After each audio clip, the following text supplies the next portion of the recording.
Kula badhe matur tentang sanad ya. Terus termasuk khususiyatu hadil ummah. Termasuk kekhasan umat ini adalah punya sanad mutasil, punya silsilah, punya mata rantai keguruan ila Rasulillah Shallallahu alaihi wasallam. Saya berkali-kali matur, saya mungkin tanggal sedoso, tanggal 10 November, kula teng Termas. Di Termas di keluarga besar Kiai Mahfud. Kita tahu Mbah Maksum ini pernah ngaji sama Mbah Fakih Mas Kumambang, juga tadi kalau diceritani Pak Mahfud nanti ngaji Mbah Khalil Harun, pernah Mbah dari Mbah Maimun. Min khoso isi hadil ummah atau termasuk khususiyatu hadil ummah adalah sanad keguruan. Sing sanad keguruan niki muttasil ila Rasulillah sallallahu alaihi wasallam dan tidak boleh terputus. Sekali terputus, maka status atau identitas guru-guru kita itu akan hilang. Kenapa? Karena ada syaukah, ada kekuasaan yang menghilangkan itu. Saya berkali-kali cerita, di Quran itu wonten ayat sing agak unik, pemahamannya agak unik. Gini kok ayat, maka na Ibrahimu Yahudiyaw wala Nasrani. Ibrahim itu yora Yahudi, yora Nasrani. Itu saya tidak akan bosan-bosan nyampaikan itu. Niku boten sifatu madhin tapi sifatu roddin. Bukan madh, bukan muji. Terus padha karo muni Gus Bahak iku ya ora maling, ya ora bajingan, ya ora lucu. Dan Nabi Ibrahim mau digelari pangeran ya ora Yahudi, ya ora napa? Nasrani. Itu memang benar-benar aneh. Kenapa itu terjadi? Karena ada zuriyah Nabi Ibrahim yang bernama Yahuda. Ini Yahuda bin Yakub bin Ishak bin Ibrahim. Kemudian Yahuda ini menjadi satu entitas, satu entitas atau satu komunitas atau bahkan satu agama yang akhirnya dikenal oleh Yahudiyah. Berhubung anak putune Yahudi, wong bayangno Ibrahim nggih napa? Yahudi. Karena Ibrahim itu manggon teng kawasan Bethlehem, teng Hebron, dan di situ sekarang jadi komunitas Nasrani. Orang juga menganggap Ibrahim itu napa? Nasrani. Sehingga Allah ngutus makhluk terbaiknya, nabi terbaiknya, gini ku Nabi Muhammad Shallallahu Alaihi Wasallam. Terus Nabi Muhammad niki sing ngelurusno, nak Ibrahim itu buatan Yahudi, gak buatan napa? Nasrani. Dan Nabi Muhammad mati-matian berjuang membawa tauhid, dan tauhid itu diatasnamakan millata abikum Ibrahim. Terus niki mengke dados perhatian sesarengan. Artinya gini, orang yang sudah meninggal niku sudah nggak bisa apa-apa. Wonten ayat teng Quran niku nyifati Nabi Ibrahim namun kalian dawuh maka na Ibrahimu Yahudiyah wala Nasron. Terus Ibrahim itu gadah zuriyah. Namanya Yahuda. Niku Yahuda bin Yakub bin Ishak bin Ibrahim. Akhirnya ketika Yahudiyah ini jadi satu entitas. Entitas itu saged agama, saged marga, saged nama kerajaan. Itu orang mengira Ibrahim itu Yahudi karena entitas setelah Yahuda itu mengidentitaskan Ibrahim atau menstatuskan sebagai apa? Yahudi. Nasrani juga sama karena kebetulan agama Nasrani lahir di Yerusalem, di kawasan Hebron, di Bethlehem. Kemudian orang menstatuskan Ibrahim itu ya Nasrani. Karena mayit ini orang yang sudah tidak berkutik. Sehingga kalau zuriyahnya mayit ini menjadi pilihan tertentu, memilih pilihan tertentu, maka akan menstatuskan mbah-mbahnya. Sehingga saya berkali-kali bilang sebetulnya adat di Jawa itu salah. Anak numpang keramat baik. Keramat gandul itu salah. Sebetulnya kalau dalam tradisi leluhur Arab, Itu dibalik. Kama tasyarrafa bi Muhammadin adnanu. Jadi status mbah-mbah kamu itu ikut status kamu.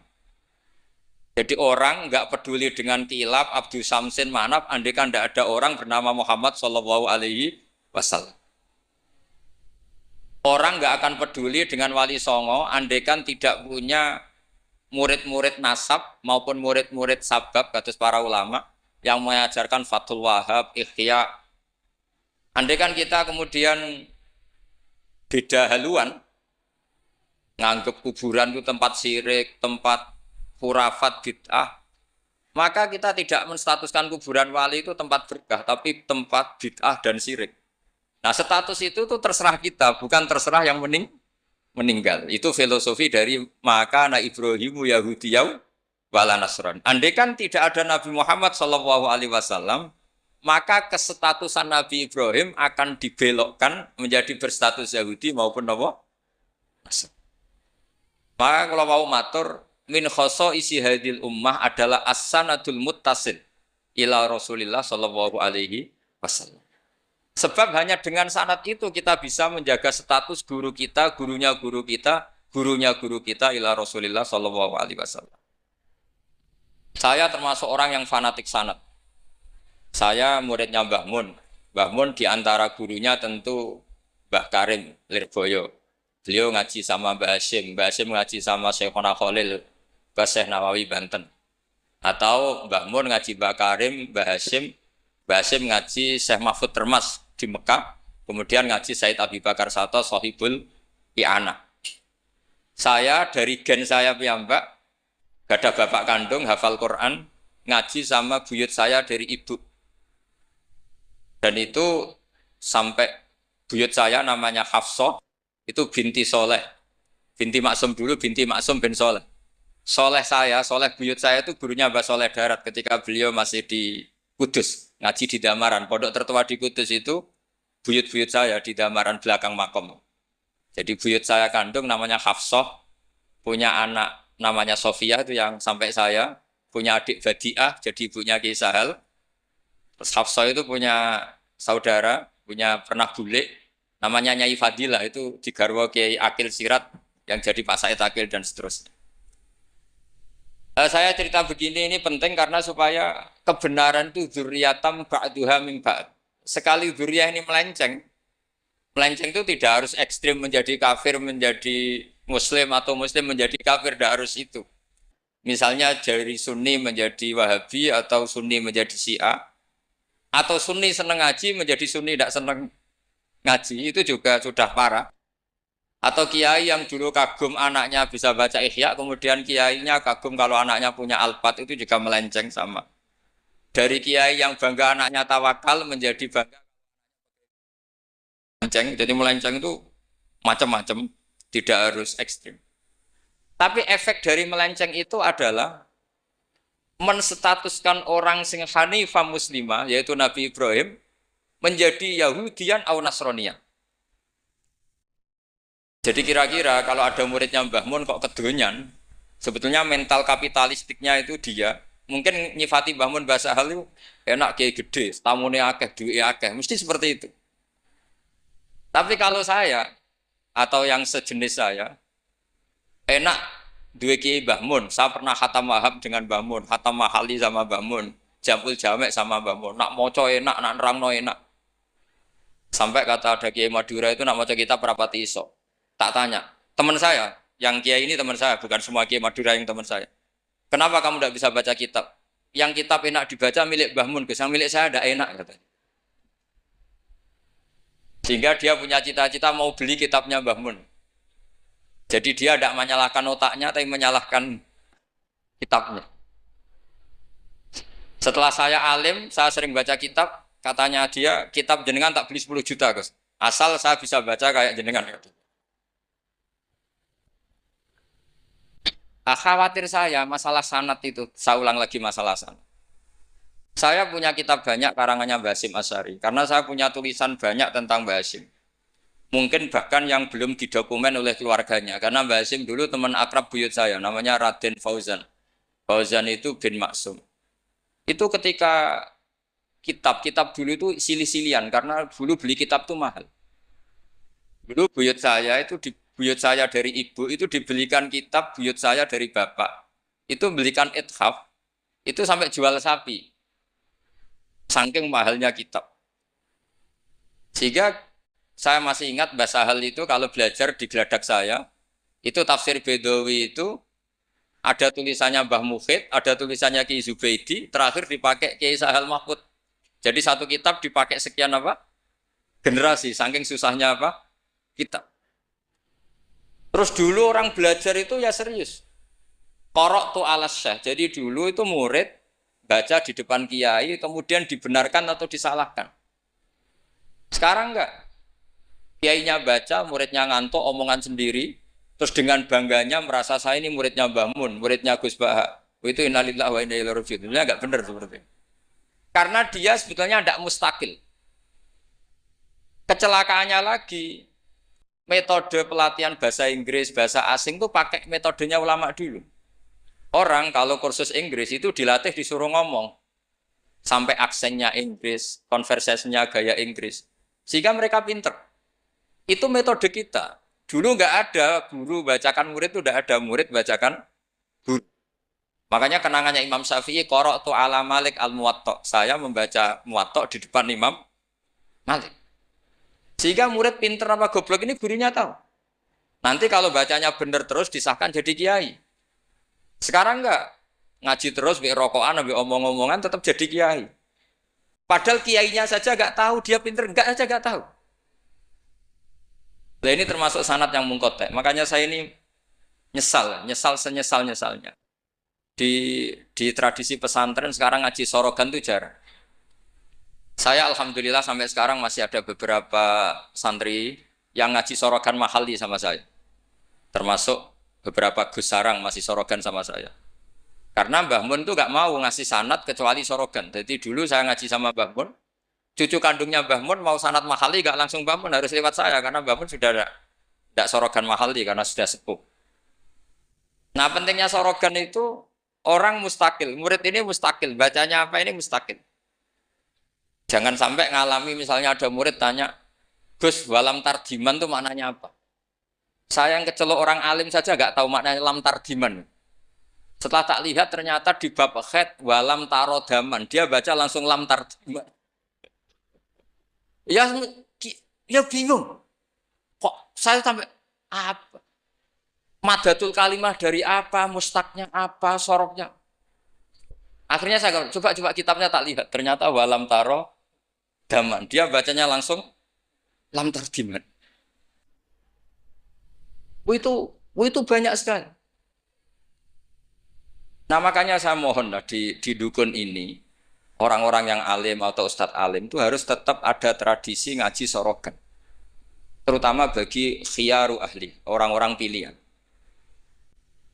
Dulu sahabat ngaji Rasulullah Quran itu ya sahabat yang baca.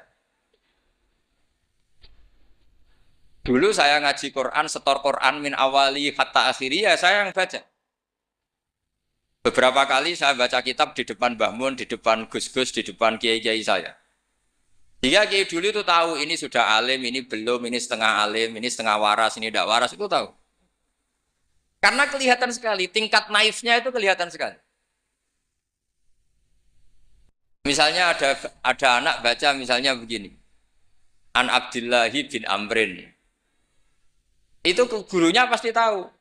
Locong kok Amrin ada wawunya berarti bener. Misalnya An Abdillahi bin Umaro. Itu gurunya langsung tahu. Nah sekarang itu enggak. Murid itu hanya mendengarkan sehingga kadang-kadang ada orang itu baca Ibnu Ubay bin Ka'ab. Itu dibaca Ibnu Abi. Anaknya bapak ini senrak kowe cung.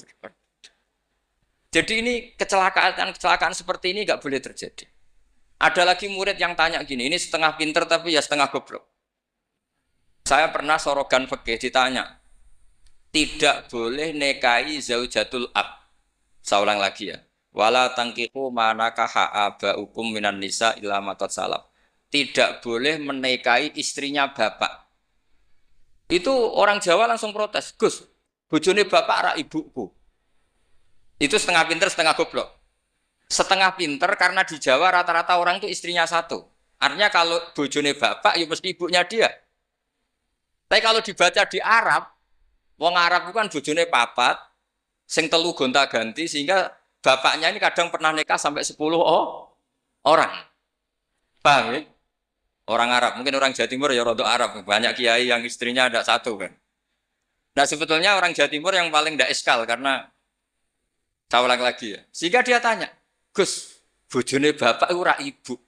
Mosok wong kok dilarang kawin bojone Pak? Yo mesti wae ra bakal wong bojone bapak iku ibu. Dia protes, kenapa harus dilarang wong karuan ndak mungkin terjadi. Tak terangno. Kalau orang Arab kan mungkin, yaitu bojone bapak satu ibu kamu, dua Sri, terus Wahyuni atau siapa. Ini orang yang pernah dinikahi bapak kamu itu haram kamu nikah. Nah berhubung dia orang Jawa, bojone bapak itu mesti ibu karena ibu istrinya satu. Nah itu setengah pinter setengah goblok. Setengah pinternya bisa bantah, agak cerdas lah, bisa usul gitu. Setengah gobloknya itu sebetulnya ketika dengan ibunya itu bahasa Arabnya bukan zaujatul ab tapi ummuka. Kamu tidak boleh menikahi ummuk. Jadi bukan dimasukkan zaujatu abik. Jadi kalau dalam bahasa fikih itu status yang dipakai status terdekat. Jadi misalnya saya menghukumi ibu saya ya ummi itu ibu saya. Tapi ketika istrinya bapak yang lain harus distatuskan zaujatu abika. Itu tidak bisa. Kalau orang nggak sorogan itu tidak bisa. Nah kalau orang-orang NU, orang-orang pesantren saja sudah ada alim, apalagi yang di luar kita. Karena tadi sanad ini sudah mulai mungkota, ini sudah agak kecelakaan betul. Dulu Imam Malik tuh ngaji di depan Imam Malik ngaji di depan Imam Zuhri. Ya sorogan. Imam Syafi'i ngaji di depan Imam Malik, baca muwatta khatam benar semua. Terus Qad ana laka antuftiya, ana itu sudah saatnya kamu ifta. Karena baca min awali hatta akhiri benar semua. Masih ngaji sama Sufyan bin Uyainah, masih ngaji sama Sufyan As-Sauri. Terakhir beliau ngaji sama Muhammad bin Hasan As-Syaibani di Irak. Itu semuanya yang baca Imam Syafi'i, sak logikanya. Terakhir dites begini Imam Syafi'i, sama sih. Saya termasuk sering baca kitab Risalatus Syafi'i. Saya sering baca kitab sering baca kitab Risalatus Syafi'i. Itu dites begini. Kata Sufyan As-Sauri, ya Aba Abdillah kalau manggil Syafi'i itu Aba Abdillah, ma makna hadisi la tuharrikut tayra min makin natiha. Gurunya yang satu tidak baca makin natiha tapi min wakanati. Jangan gerakkan burung dari sangkarnya. Kalau sampai yang dibudai itu dijawab ini kurang penggawean apa ngobrak-ngobrak manuk kan gitu. Tapi Imam Syafi'i dengan fasihnya menerangkan orang Arab itu kalau mau pergi itu tatoyur. Tatoyur itu pakai ukuran terbangnya burung. Nak digusah terbang ke kanan ila aimana berarti alamat baik. Kalau berterbang as'ama atau kaisaro berarti buruk. Itu kalau ada burung di hutan terus digusah. Kalau nggak ada burung di hutan, dia memang nyimpan burung diletakkan di kurungan, tapi kurungannya dibuka terus diubrak.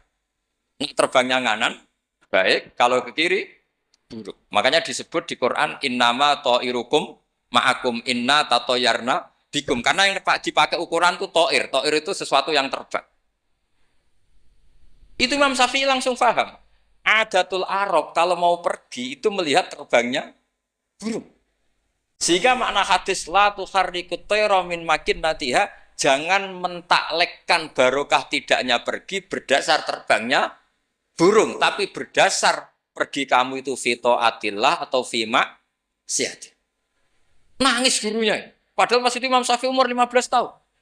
Wong kok pinter ngono. Makanya terus sampai dipuji-puji. Saya punya keyakinan kalau nanti fata min Quraisyin yamla'u tibaqal ardi ilman tuh kamu. Padahal teksnya hadis hanya gitu, jangan gerakkan burung dari sangkar. Itu dulu mungkin, orang alim sampai seperti itu mungkin. Karena ngajinya sorokan, mustakil.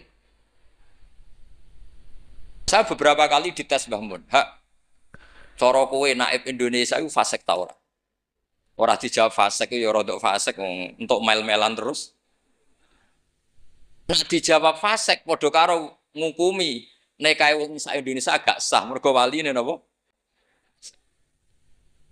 Nah, kalau pengalaman karena kalau sering ngaji sama Mbah Mun pengalaman. Jenengan rak kepengin nek kae wong sak Indonesia sah. Iya aku kepengin sah. Nak ngoten tak hukumi boten fasik. Itu Mbah Mun sewenengnya saya sampai diambung itu ya bilang gitu. Cara wong Arab nak seneng diambung bombonan. Kowe muridku tenan kata. Karena itu memang jebakan. Jadi ya sudah seperti itu. Itu mungkin kalau ngaji sorogan.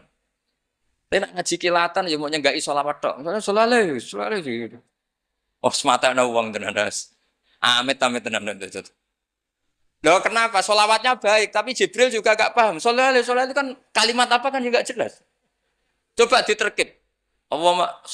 Nabi Muhammad sholli alaih. Sholli itu malah perintah. Berarti kiaimu sholli alaih. Berarti Pak Yai, kue semua selawat kan gitu. Itu kalimat yang salah. Nah iya, waqala Rasulullah sallallahu alaihi wasallam. Terus muridnya muni sholli alaih. Berarti kan kalau dimaknani kan sholli maca sholawat sira Pak Kiai. Ali ngatasin, mohon jenengan mohon sing maca sholawat. Nah berhubung itu bahasa Arab, gak ketara salah kan gitu. Adat-adat ngono iku mareni gitu. Itu naib. Mestinya kan kalau Rasulullah sallallahu alaihi atau sholla alaih lah. Paling enggak ada domir mustatir yang kembali ke Allah. Nah kalau terus muridnya bilang apa? Sholli alaih, coba sampean maknani sholli alaih. Sholli ya syekh alaihi ala nabi. Kacau enggak kira-kira ada kan dengar orang yang ngerti itu. Tapi alhamdulillah banyak yang enggak tahu sehingga ya alhamdulillah. Makanya saya berkali-kali muji orang bodoh itu barokah. Mereka ora salah wong. Jadi penak we. Kalau saya tangisan, nak pondok gede we salah oleh maca sholawat mun sing pondok cilik. Sing ditunggoni ahlul ilmi, maksudnya pondok gede sing notabene ditunggoni ahlul ilmi saja salah apalagi. Jadi dulu itu orang itu pinter sekali karena ngajinya sorokan. Sahabat ya gitu.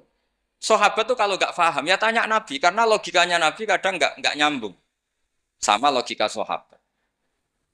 Misalnya begini, al-qatil wal maqtul finnar, yang bunuh maupun yang dibunuh. Saya baca lengkapnya. Idzal taqal muslimani bisayfihima fal qatil wal maqtul finnar. Jika dua orang muslim perang sama-sama membawa pedang, maka yang bunuh maupun yang dibunuh di neraka. Sahabat tuh iskalnya hadza al qatil. Oke lah kalau qatil finnar, kalau pembunuh di neraka normal ya Rasul. Fama balul maqtul. Lalu dosanya yang terbunuh apa? Wong dia korban, dia maktul, dia dibunuh. Jawabannya Nabi, innahu kana harison ala qatli sahibi. Dia sebut maktul, oke, dia maktul, tapi mentalnya kotil. Artinya gini, yang terbunuh itu mentalnya kotil apa maktul? Kotil karena dia saat tempur tentu inginnya membunuh. Artinya maktul itu status fakta, tapi status mentalnya kotil. Itu hebatnya Rasulullah. Ya ketika ada orang sama-sama bawa pedang duel, itu mentalnya semuanya kotil. Cuma yang satu nasibnya maktul. Nah, maktul ini status nasib apa status niat? Status nasib, niatnya dia tetap kotil sebagai pembunuh. Jadi segampang itu Rasulullah menjelaskan, karena tadi ada sorogan. Jika Nabi setiap ngaji sama sahabat, aro'aitakum hadhi, aro'aita kadha.